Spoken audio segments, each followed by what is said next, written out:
આત્મીય ભાઈઓ બહેનો, આજે આપણે શિક્ષા અને વિદ્યાનો સમન્વય કેવી રીતે કરવો અને એને જીવનમાં કેવી રીતે ઉતારી આપણા જીવનનો સર્વાંગી વિકાસ કરવો એ વિષય પર આજે ચર્ચા કરીશું. ગાયત્રી મંત્ર એક સાથે. ઓમ ભૂર્ભુવઃ સ્વઃ તત્સવિતુર્વરેણ્યં ભર્ગો દેવસ્ય ધીમહિ ધિયો યો નઃ પ્રચોદયાત.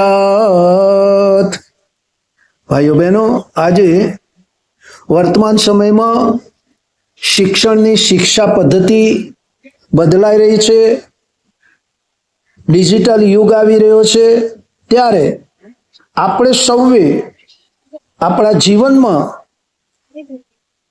શિક્ષા અને વિદ્યાને મહત્વ કેવી રીતે આપવું તેના વિશે જાણીશું. આજે શિક્ષણને એક વ્યાપાર બનાવી દેવામાં આવ્યો છે. સંસ્કૃતિ સંસ્કાર ભૂલાઈ ગયા છે. પરિણામ આજે ડિગ્રીઓ મળે છે, શિક્ષણ મળે છે, પણ શિક્ષાની સાથે વિદ્યા, સંસ્કાર, વિનય, વિવેક, શાલીનતા આ બધું જતું રહ્યું છે. અને એટલા જ માટે ફરીથી આપણી આ શિક્ષણ પદ્ધતિને સંસ્કૃતિમય બનાવવી પડશે. અને એના માટે આપણા શાસ્ત્રોમાં અને વૈદિક પરંપરા પ્રમાણે સરસ્વતી માતાનું બ્રહ્મક્ષેત્ર હોય તો તે છે શિક્ષણ. ભારતીય સંસ્કૃતિમાં સંસ્કાર, સંસ્કૃતિ, સદભાવ, સદવિચાર અને સત્કર્મ દ્વારા માનવીને અનગઢમાંથી સુઘડ બનાવવા, નરમાંથી નારાયણ બનાવવા, પુરુષમાંથી પુરુષોત્તમ બનાવવા, મહામાનવ, દેશભક્ત, સમાજસેવક, સંત, શહીદ અને સમાજ સુધારક બનાવનાર જો કોઈ સુસંસ્કૃત અને સુવિકસિત સરસ્વતી માતાનું બ્રહ્મક્ષેત્ર હોય તો તે શિક્ષણ. યુગો યુગોથી શિક્ષા અને વિદ્યા એક સિક્કાની બે બાજુ બનીને, સહચારિણી બનીને સમગ્ર વિકાસની પ્રક્રિયાને આગળ વધારનારી સરસ્વતી, યમુના અને ગંગોત્રીની ત્રિવેણી વિશુદ્ધ દેવીની ધારાઓ છે, જે મનમાનસમાં અવતરિત થઈને માનવીના સર્વાંગી વિકાસમાં મહત્વનું યોગદાન પ્રદાન કર્યું છે.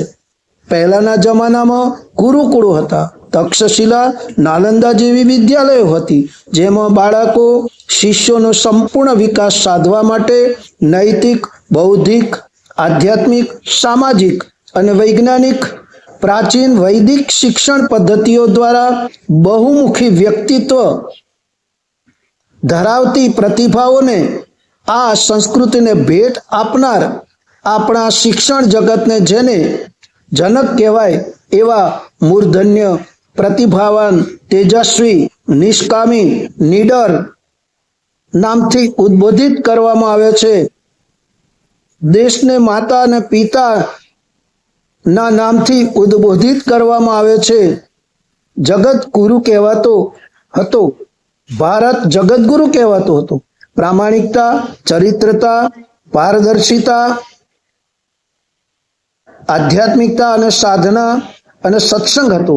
તેથી તો આચાર્ય પ્રવર, રાજનીતિજ્ઞ ચાણક્ય, લોકમાનક તિલક, ડોક્ટર સર્વપલ્લી રાધાકૃષ્ણન, ગાંધીજી, સરદાર ઇન્દુ ચાચા, રવિન્દ્ર મહારાજ, મહર્ષિ અરવિંદ તથા પંડિત શ્રી રામ શર્મા આચાર્ય જેવા મહાન જ્યોતિષધરો માં સરસ્વતીના માનસપુત્રો રૂપે અવતરિત થઈ અને ભેળસેળ વગરનું ચારિત્ર શુદ્ધ આધ્યાત્મ વિજ્ઞાન સંમત શિક્ષણ આપવામાં આવતું હતું.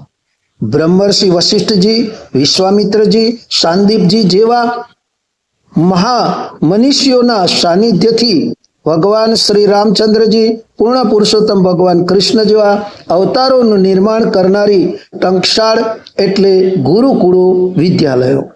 પરંતુ કાશ વર્તમાન સમયમાં શિક્ષણના નામે શોષણ, ભ્રષ્ટાચાર, કમજોરી વગેરેને લીધે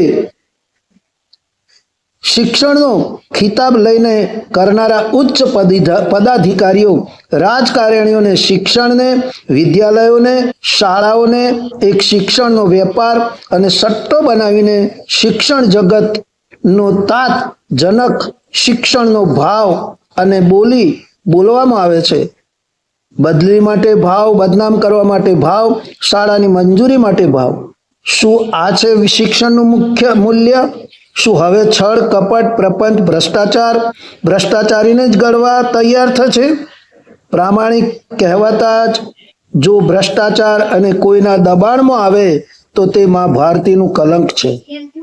ભૂલો ભૂલીને સુધારે તે ભગવાન બની જાય.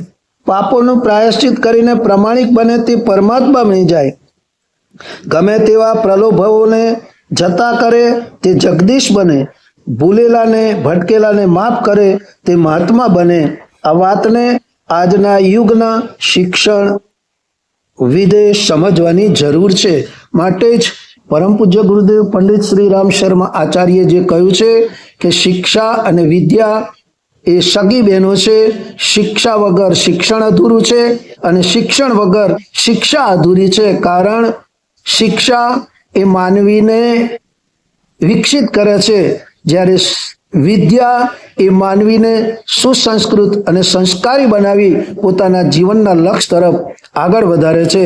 તો ભાઈઓ બહેનો, આપણે પણ આપણા પરિવારોમાં આપણા બાળકોને શિક્ષા અને વિદ્યાના સમન્વય માટે સ્કૂલમાં ભણવા જાય, પરંતુ ઘરે આવે ત્યારે આપણે આપણા બાળકોને આપણી સંસ્કૃતિ વિશે, આપણા સંતો વિશે, આપણી આધ્યાત્મિકતા વિશે, આપણા ધર્મ વિશે, આપણા મહાપુરુષો વિશે, આપણા ઉત્સવો પર્વો વિશે તેમને વિશેષ જાણકારી આપો અને સમય સમય ઉપર ઘરની અંદર, પરિવારની અંદર, સામાજિક ક્ષેત્રે એવા પર્વોની ઉજવણી કરવામાં આવે, એવા સેમિનાર કરવામાં આવે, જેથી કરી શિક્ષા અને વિદ્યાના સમન્વય સાથે સંસ્કૃત, સુસંસ્કૃત, સુવિકસિત અને સંસ્કારી વ્યક્તિત્વ દ્વારા શ્રેષ્ઠ સમાજનું નિર્માણ કરી શકાય, શ્રેષ્ઠ રાષ્ટ્રનું નિર્માણ કરી શકાય.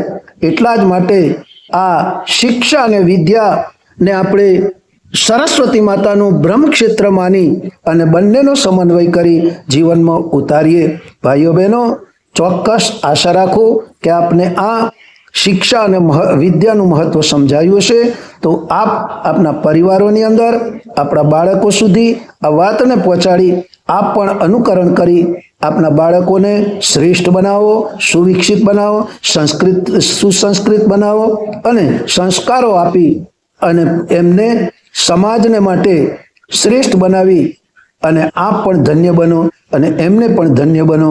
એટલા માટે આપ સૌને વિનંતી કે આપ આ વિડીયોને શેર કરજો, લાઈક કરજો, સબસ્ક્રાઈબ કરી, ફોલો કરી આપના મિત્ર મંડળ, પરિવારો સુધી પહોંચાડી અને આ મહત્વની વાતને જરૂર પહોંચાડજો અને અમારા નવા આવનારા વિડીયોના અપડેટ્સ અવશ્ય જોજો અને અમારી આ ચેનલને લાઈક કરજો, સબસ્ક્રાઈબ કરજો.